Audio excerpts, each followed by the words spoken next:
We are the Bête Blooms. I'm Dan and I play guitar and sing. I'm James and I play drums. And you are going for how long now? It's 4 years. Yeah. 4 years. But not really like, I say 4 years, but I feel me like... me and you have been playing for about 4.5 years yeah. before the Bête Blooms really became a thing. But we spent like 2 years just making a racket, and then it's just making horrible God, noise. I've been making noise with you for that long. Yeah. Oh, wow. So yeah, 4 years, but really knowing what we're doing for about 6 couple of weeks. yeah. And obviously, you said you know what you're doing. Obviously, you're releasing your debut EP in October this week. Yeah, this Monday. Are you excited to actually get something physical out there? I'm ecstatic.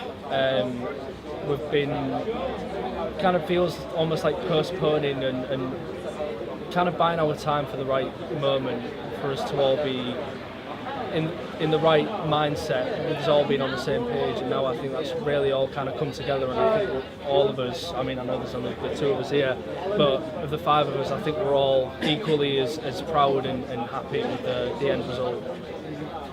Do you have any tracks that you missed out then? Did you go into the studio with quite a lot of songs to put down? It was our first, like we said, we've been going for 4 years, and at the start of the year, I think we had 3 songs online. So for 4 years, there weren't very many. So I had a bunch of 2 or maybe 3 new songs that I was really excited for, and had kind of like a different side to them, a different sound to them, and I wanted to go with them really. And we had 1 still lying about, so we just thought these 4 as a collection worked well. There's plenty of songs that we've missed out on or said that's for next time and never used. The amount of demos that we've got just kind of locked away somewhere on our iPads and old phones and tape recorders. But like I said, it's just really nice to release something after all this time. It felt like I was waiting to put something out. I don't know why. It just felt like when's the right time. And it turns out there isn't never a right time to release an EP or and you just got to do it. You just got to get it out. That's it. You're never going to feel 100% about anything that you do, because you're always going to feel like the criticism is going to be too overwhelming. You're going to be scared about people kind of saying, "Oh no, I don't like it," and nobody wants to feel that kind of negative criticism. So you just got to kind of have faith that people will enjoy it regardless of how perfect it seems to us. And I think that, as I say, the time that we spent kind of putting it together and banging our heads together to try and make it happen has made us all feel so comfortable that if people don't like it, then fair enough. We're just glad that it's out and for people to enjoy. Have you got a favourite song from the song? The reaction to the first single has been amazing. Just we put something out and you don't know if anybody's going to hear it first of all, and if they do, you don't know if they're going to just think, that was rubbish. So to release TV Speak, which is our first one off, and it go down so well, has obviously made us really proud. I think the music video really helped that as well. Doing a music video with Jake Macken, who did all the illustration. We spent like a month on it. Makes it just really helps the song along, doesn't it? Helps people catch it. I think that's another hard thing as well. It's when you're a band, you need to be a bit more kind of business savvy and think about not just the songs themselves, but you need to think about the artwork and how it's going to be promoted, and it's almost like your band becomes a brand.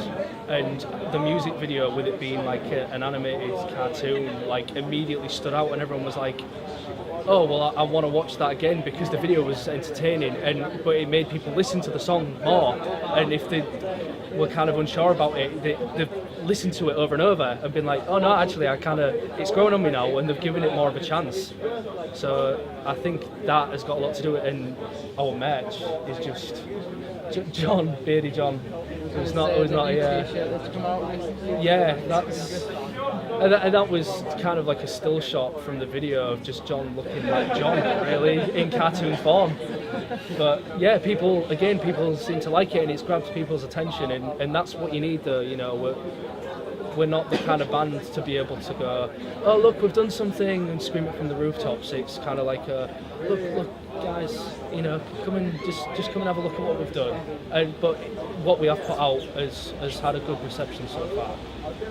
If you could, guys, collaborate with anybody in particular? If you asked each of us that question, you get a completely different answer, which is kind of cool. I have no idea. I have no idea myself.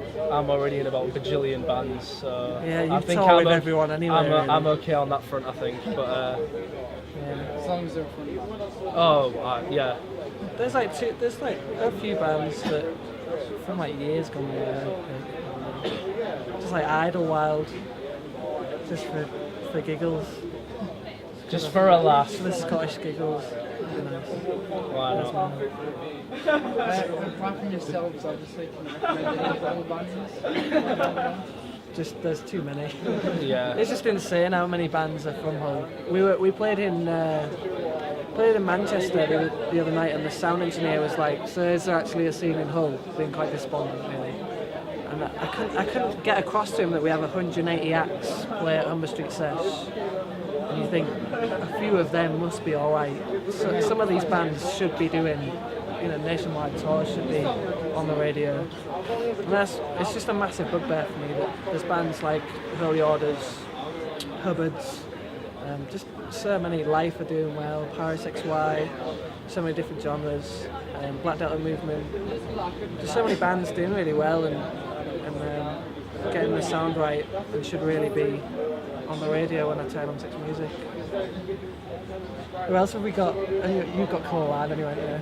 There's just so many, it's just depressing, it's just ridiculous how many bands we have. There's just and it's something that's building, and I think every band in Hull has to really work to get out. It's not like a surefire thing like maybe other cities have more connections. Yeah, definitely. That's it. I think it's getting over that stigma of Hull kind of being just the dead end of the motorways. So us being able to say, oh look, we have Humber Street Sesh, we have Freedom Festival, Trinity Festival, the smaller fundraisers and just events that we have all over, the amount of different venues and the variety and versatility of the different bands and musicians and people involved in the music scene is just completely unreal. And they're all there, and thousands upon thousands of people come to these events, to the big outdoor festivals and all days, and even to the smaller ones, the small fundraisers at the back of a pub, set up in a beer garden. It just shows that even if people outside of Hull aren't willing to give us the time of day, it's going to spread. Soon we're going to start getting people from other the Humber come in, and then it'll just keep spreading because people seem to have taken on board this city culture thing. They want to make it a big deal. What I would say about the festivals is over the past couple of years they've kind of shown Hull what we're capable of. So Humber Street Sesh definitely was bringing so many different arts and people together to show how good we are. And I hope in the build up to City of Culture we show everybody else how good we are. Because we know now that we can put on festivals with thousands of people purely coming down because they're seeing local talent, because it's that good. And they don't even need to get like a top 40 chart, singers to come down and be a part of it. It's purely because of people's love, appreciation and respect of what's happening in their own backyard. Yeah. Just kind of any famous last words? What I just said, and you laughing in my face. Just a spoonful of sugar. No, that's it. No, I don't.